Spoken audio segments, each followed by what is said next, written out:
and welcome to the Kink Perspective. My name's Chris. I'm a psychotherapist and consultant. On today's show, I want to talk about something that affects a lot of us. I want to talk about relationships, but more so the factor today about dynamics within the BDSM community and what's pushing certain members of us or pushes us into unhealthy relationships. Today, I really want to take you on a journey to understand the fear of being alone and how often it leads us into unhealthy relationships. We have to explore these underlying reasons behind this phenomenon and discover the importance of emotional well-being. And that really does get to the core and heart of it. First, we need to understand the fear of being alone. And we need to really understand what that means. To truly comprehend why we fear being alone, it's essential to explore the roots of this fear. We all have a deep-seated need for connection. It's part of our ingrained DNA. For thousands of years of mammalian of evolutionary biology, we've grown to be social creatures. However, in this deep-seated need for our connection, being alone can trigger feelings of vulnerability, isolation, depression.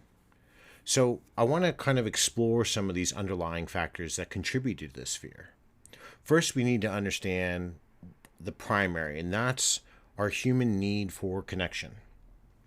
As social beings, we have an innate need for connection and belonging. From an evolutionary perspective, being part of a community has been essential for our survival and well-being for thousands upon thousands of years. The fear of being alone stems from the concern that without social bonds, we may lack the support, love, and companionship of others that we need in our life. And this extends into our friends, our family, our intimate and romantic partners, right? The next thing that we need to look at and understand is the cultural and social conditioning. Society often places great emphasis on being in a relationship as a measure of success or happiness. We're bombarded with constant images, messages, or ads, or things we see on TV or in the movies that reinforce the idea that being alone is undesirable or equated with failure. This cultural and social conditioning can create an underlying fear of being alone, as individuals may worry about being judged or stigmatized or feeling inadequate if they're not in a relationship. And we all have those friends. I was one of those friends. My brother was one of those friends that, we start getting up.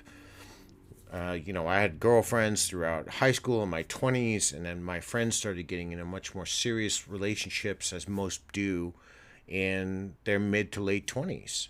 And this eventually led to long-term courtships. This led to engagements, to weddings, to children. And when I knocked into my 30s, I started noticing I was of a very growing or very small and quickly diminishing demographic of people in my social group that were single. And sometimes you get looked at like you're a leper, right? Because people want to know, God, you're such a nice person. You're so attractive. You're so smart. You got a great job. Why are you alone? And there's a lot of underlying reasons why we might choose to be alone. But some of those fears and a part of that conditioning drive that fear that, well, God, if everybody else is engaged, if everybody else is in a dynamic, if everybody else has got the right sub or the right dom or the perfect husband or the perfect wife, why don't I? I need that in my life. So I'm going to take anyone versus not having anyone. And another one of these factors that contributes to this as well is the fear of rejection and abandonment. The fear of being alone can also be rooted in the fear of rejection and abandonment. And it's kind of odd that we talk about this thing, because one thing we've learned about being inside of the lifestyles, if you're actively participating and doing the things that we do, you learn that we become highly rejection resilient, right? We're constantly negotiating things inside of the lifestyle, things that we like, things we don't like, until we can come to an understanding together and agree and move forward. But this is that same type of rejection. Past experiences of rejection and abandonment or emotional unavailability inside of our relationships or ourselves can leave deep emotional scars. These experiences can create a fear of being left alone or unloved, leading individuals to seek relationships as a mean of reassurance, as validation, or protection against those very fears. And that becomes quite problematic for us because then we're entering into relationships, we're entering into our dynamics where we're not at our best state emotionally, or we're not emotionally or mentally healthy to be inside of a relationship. So we bounce from relationship to relationship because we think this next one is going to be the one that's going to solve all of our issues. And it's not. The reality is that person's not going to understand why you're struggling with intimacy, why you have all of these walls up, why you're emotionally unavailable. And all the while you fear being alone, you fear being rejected, you fear they're going to find out about your insecurities and they're going to leave. And then it spurs fights and arguments. This further fuels the fear and the cycle continually repeats itself. So we now need that we're starting to get this little bit of a picture. We need to understand the consequences of acting out of our fear. When we allow fear to drive our actions, we often find ourselves in unhealthy relationships. These relationships may provide temporary comfort, but in the long run, they can be detrimental to our well-being. So what exactly drives people into these types of relationships, you might be asking? Well, again, the primary here is the fear of being alone. And the fear of being alone is such a powerful motivator that it can lead people to settle for unhealthy relationships, abusive relationships, relationships where people are not just physically abusive, maybe mentally or emotionally abusive, or they settle into one where somebody's, involved in substance abuse, or there's a lot of neglect. And rather than embracing the solitude and focusing on their own personal growth, people may find an intense need to be in a relationship at any cost. And this fear can cloud their judgment and can cause them to ignore the red flags or tolerate mistreatment that the most of us would typically reject, right? And like I mentioned before, we have these external pressures. And society really does hammer away on this. We know that, I have nothing wrong. For me, there's nothing wrong with the nuclear family. I think that the breakdown in that has kind of contributed. And I realize there is that a lot of pressure and emphasis on society being with someone. And these societal pressures influence our choices. But as people view these societal expectations and they feel like they're weighing heavily on them, they, instead of taking their time and really finding the right fit for who they are, and that may take years, and there's nothing wrong with that. The healthiest dynamic that I've ever been in took me until I was well into my 30s because I didn't even understand who I was at the core. I wasn't secure enough in myself. I didn't know what I wanted to do. I was, one moment of my life, I was in the southern part of the United States. Then I was in Washington, D.C. And the next thing I knew, I was in Korea doing work. And I was happy just being. And sure, I wanted to celebrate those accomplishments and achievements with somebody. But I also knew I didn't have the time to get involved. And I didn't want to just be involved to be involved. To say, to go, oh, cool, this is what I did today, just so I had somebody to tell. Because it wasn't going to fill up what was wrong or what was definitely missing. But at that moment in my life, I didn't have the time to commit to someone. And it was the same thing when I joined the military. And that's when I started slowing down. I saw a lot of my fellow servicemen and women that were involved in relationships and they were sharing this part of their life. And that's when I started to feel that need and that kind of pressure on, is there something wrong with me? Can I not find someone? And you look on the dating pages and you talk to friends and, some of us meet people at church, wherever we meet people, and we start searching. And sometimes we lay out such a wide net, we cast such a wide net that all of a sudden what ends up happening is we attract the wrong people. We overlook their small issues because then we're with somebody and we're just happy we're with anybody, right? And this kind of takes me into the next point, which is when our low self-esteem and our insecurities take over. And individuals with low self-esteem or deep-seated insecurities may need and seek validation and acceptance from others through relationships. They may fear being alone because it amplifies their self-doubt and triggers feelings of unworthiness. And in an attempt to fill this emotional void, right, to kind of dump everything into it so they can feel whole, they may enter into relationships that aren't based on genuine connection or mutual respect. And one thing we know about the lifestyle, and I'm going to do another podcast coming up soon about all these things to talk about commodification and other issues inside of the lifestyle. But this becomes the other problem is when we're just settling. We're going to settle for those fake dominance, and we're going to settle for those submissives that are just really kind of in for the Instagram account or their OnlyFans accounts. And it is worthy of note to say those things. And they're facts. They're not. It's not a dig. And if that bothers you, maybe you need to reevaluate your own moral compass. Right? We need to understand these things. They're not just digs at certain people. So the next thing that I want to kind of look at is we have to, when we move forward in life, we need to understand some of the other issues that we contend with.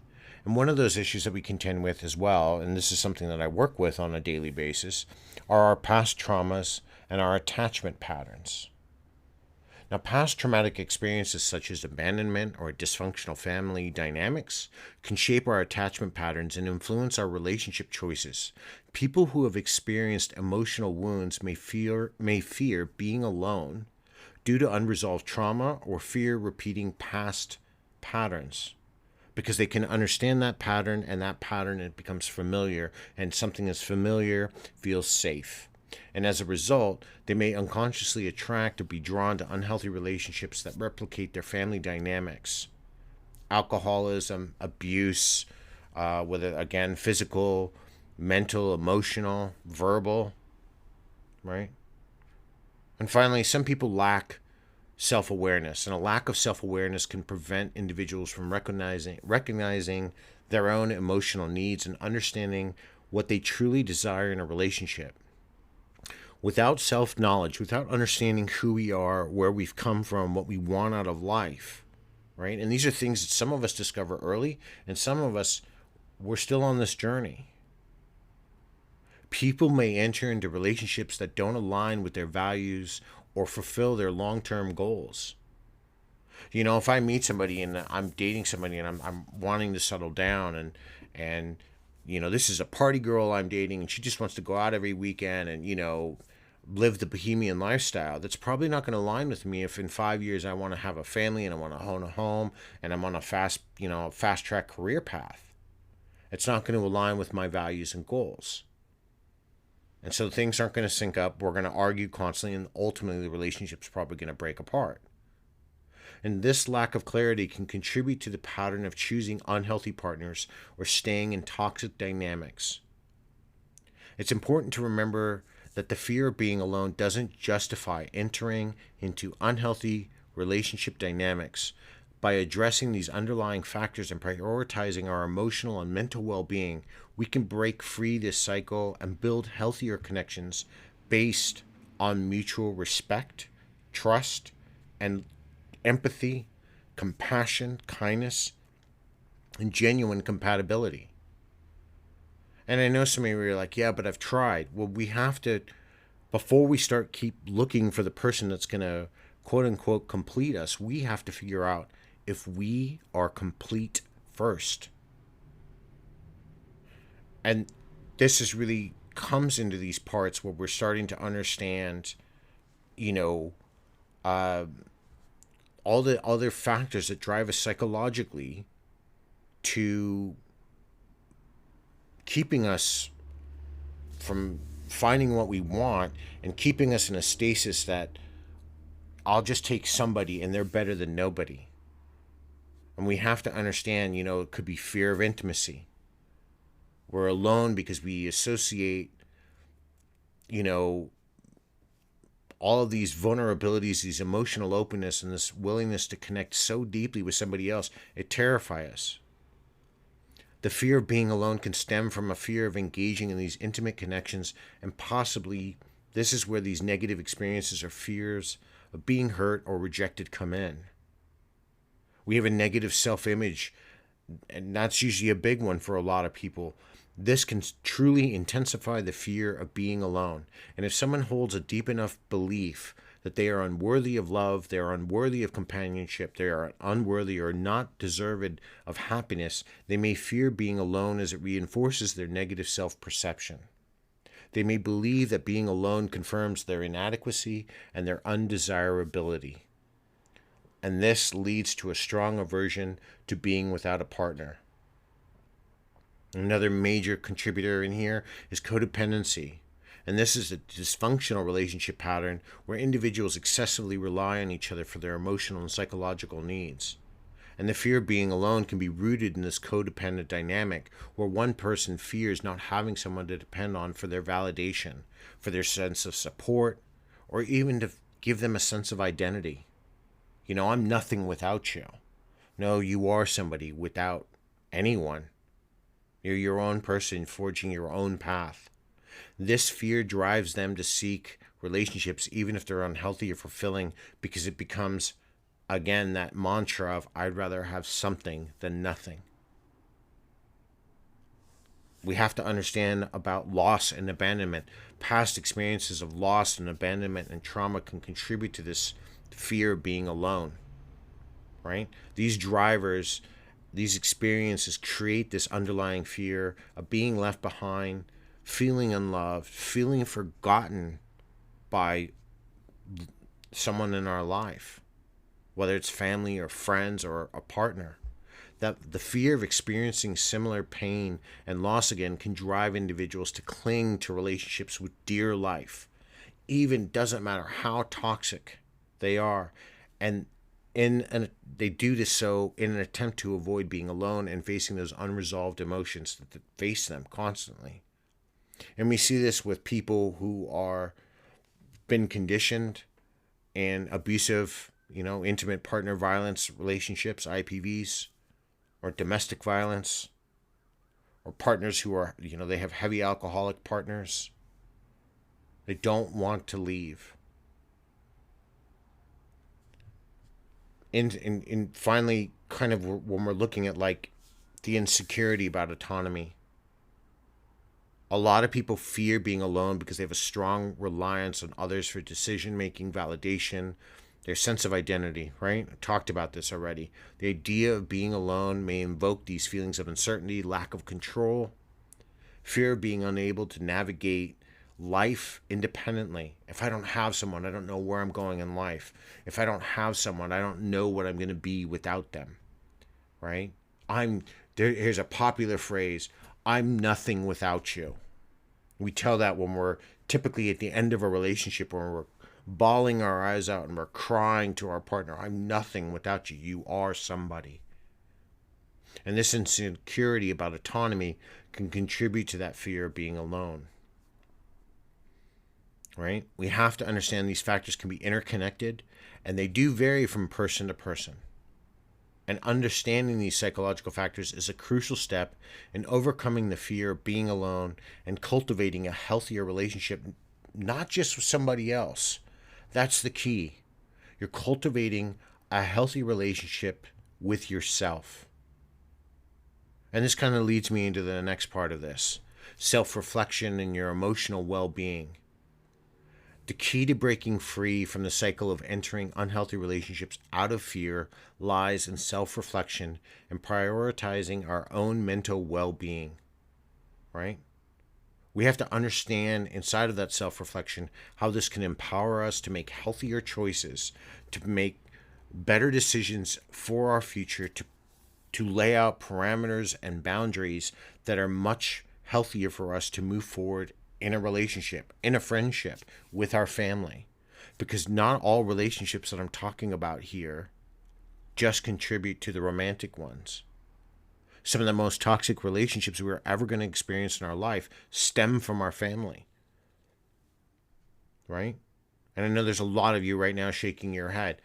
One reason why I connect to a lot of my clients when I'm working with them, a lot of families, a lot of people growing up, the person that we have the most trouble with in our life is the matriarch of the family.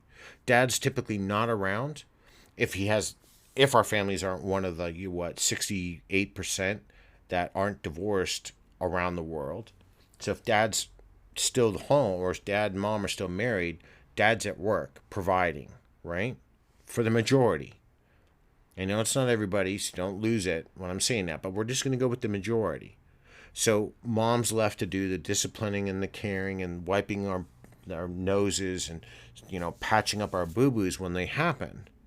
But mothers can also be quite detrimental. They can be quite condescending. They can be quite critical of us, right? And these things drive all of these different reasons out of fear of being alone. Now, we need to understand our fears and our triggers. Through self-reflection, this allows us to delve into our fears and understand the triggers surrounding being alone. By identifying and understanding these fears, we gain insight into how they may have influenced our past choices, especially in romantic settings.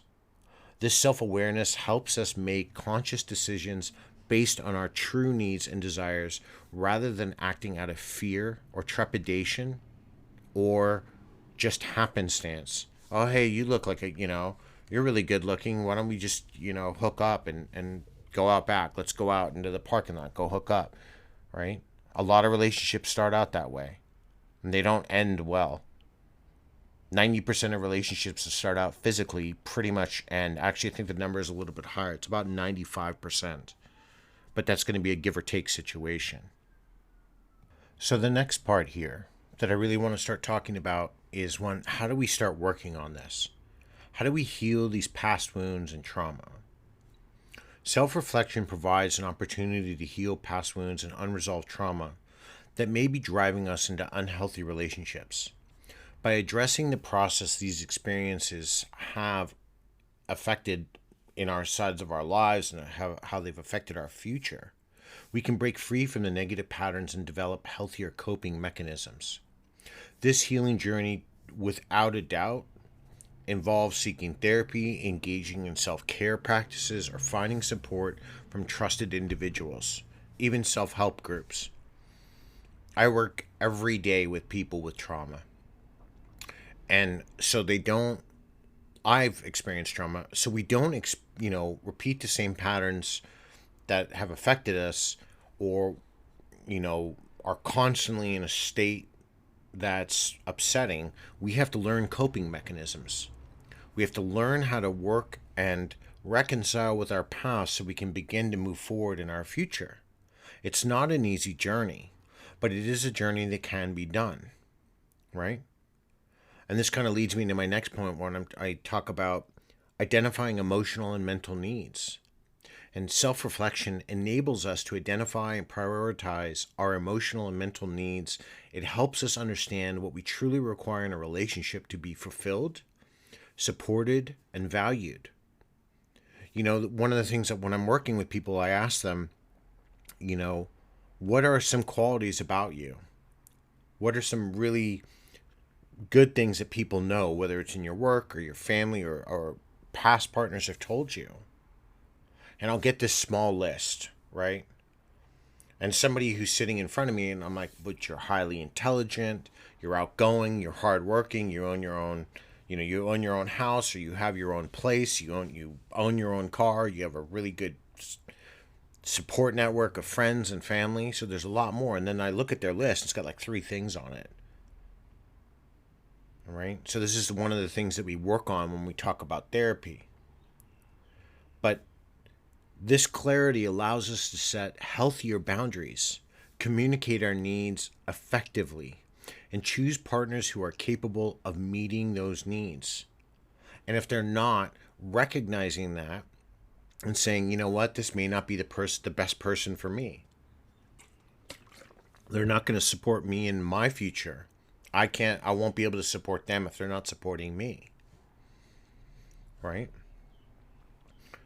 This is my fourth point now. Embracing solitude and self-growth. Embracing solitude is a powerful way to break free from the fear of being alone and helps you foster self-growth. And I know that sounds kind of contradictory. Why would I want to embrace solitude? Well, solitude provides a unique opportunity for self discovery and personal growth. When we spend time alone, we can explore our interests, our passions, and values without the influence of anyone else. I don't have a partner telling me I can't go to the museum or I can't build model trains or play a video game. Whatever my passion is, I don't have somebody influencing what I do or don't do. I'm enjoying myself. This self exploration helps us develop a strong sense of self. It enhances our self esteem. It helps us build our core values, our core desires. It helps us build a foundation of self worth that isn't reliant on external validation. We learn to validate ourselves. Through this, we begin cultivating independence and resilience. By embracing solitude, it allows us to cultivate independence and resilience when we learn to enjoy our own company and rely on ourselves for our emotional support and fulfillment. We become less reliant on someone else for our happiness. This doesn't necessarily mean we're not going to be happy when we're with somebody else, but we don't need somebody else to be happy. Right? This independence empowers us to make healthier choices in relationships and avoid a setting for less than we deserve. And if you think about the first time the majority of people go off to college, right? It's our first real step outside of our home where we are learning about independence. I'm sorry for all the external noise today. It's really busy where I live. There's a lot of ambulances and shit driving by. So I apologize for all of that external noise.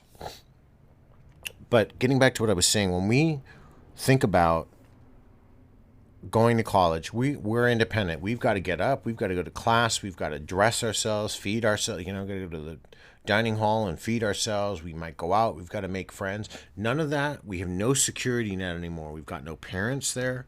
We've got no new friends, or we have no old friends that we went to high school with that we knew for 4 years. We have to be resilient on our own and make new choices and healthy choices for our future. And that's one of our first experiences into it. Finally, this is the big one, and I mention this quite often: learning to set healthy boundaries and prioritizing self-care. Solitude provides us a space to set boundaries and prioritize self-care, which allows us to establish a healthy relationship dynamic with ourselves so we can understand who we are and what we are capable of, what we want to explore, and what we don't. This then serves as a foundation for a healthy relationship with somebody else.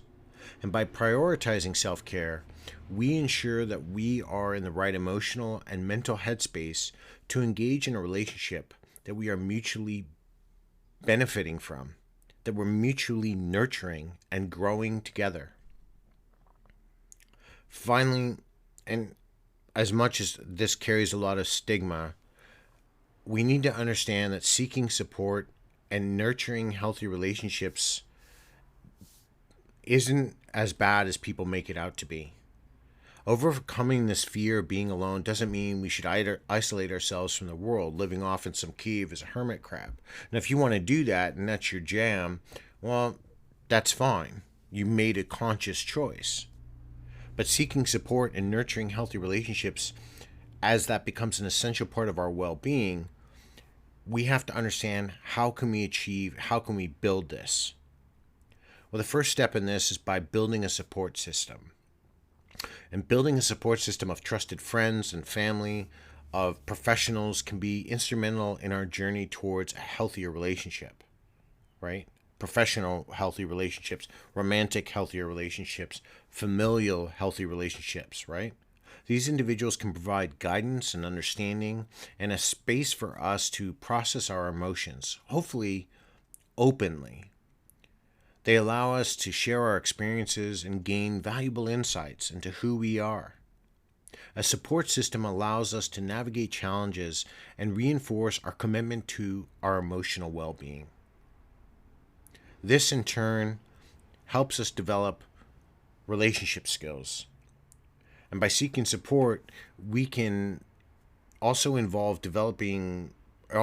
others, and engage with them through their experience on how to develop healthy relationship skills by learning to effectively communicate. How do we resolve a conflict between two of us? For somebody to explain emotional intelligence, because not everybody knows what that means. What intimacy looks like. How do we gauge all of these things? How we equip ourselves with the tools necessary for these healthy and fulfilling connections. One way we do this is that many people turn to the church. There are many people that also turn to support groups, right? There are relationship workshops all over the world. We see this constantly. I run them. Another method, obviously, of course, it's what I do. Therapy, right? There are literally thousands upon thousands of self-help resources that can assist us in developing these vital skills, right? There's books out there. The Dalai Lama's got stuff. Everybody has got a way of how we can make ourselves better to develop healthier skills for who we are. Finally, cultivating a healthy relationship pattern is a practice that we have to engage in by, how does support help us?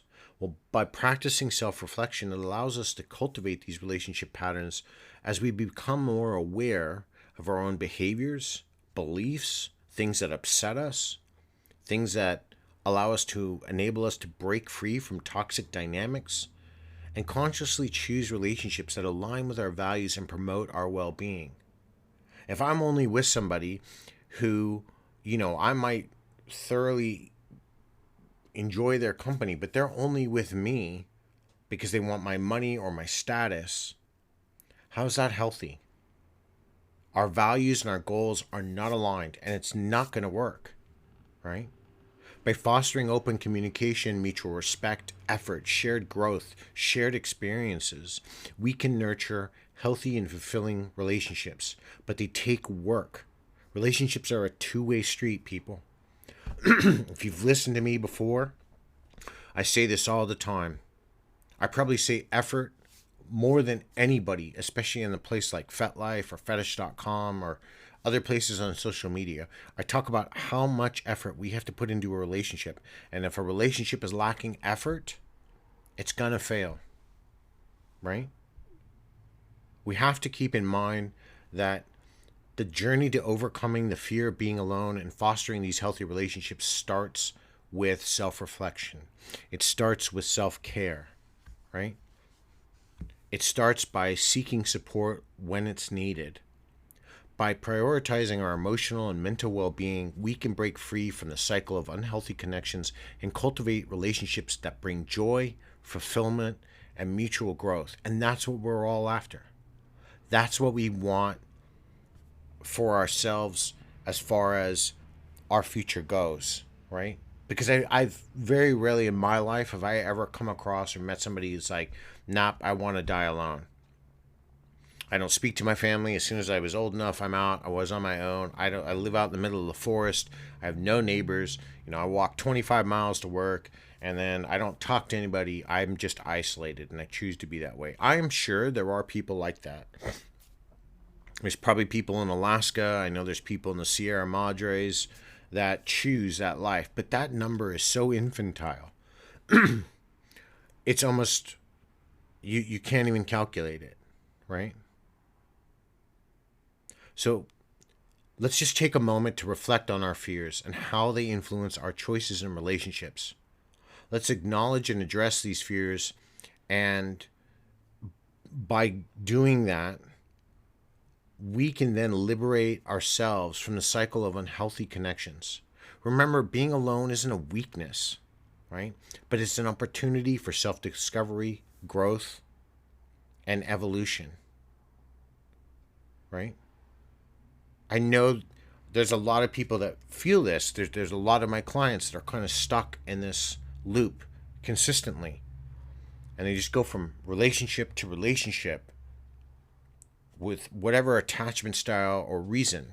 And I've talked about attachment styles on a previous episode I've done, right? Secure attachment, anxious attachment, avoidant, disorganized. These are some of the main attachment styles. And you can look those up. They've got really great definitions. But if we're not figuring out who we are, somebody else in our life isn't going to do that for us. No dom is going to do that for you. No amount of submissives, tops, bottoms, no community is going to do that for you. You have to be willing to do the work. And if you don't know where to start, there are plenty of places you can reach out for help.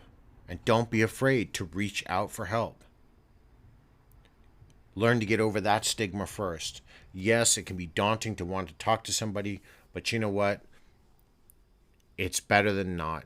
It's better than wallowing in our own fear and self-pity that we're never going to, and then choosing something that's going to be so terrible for us.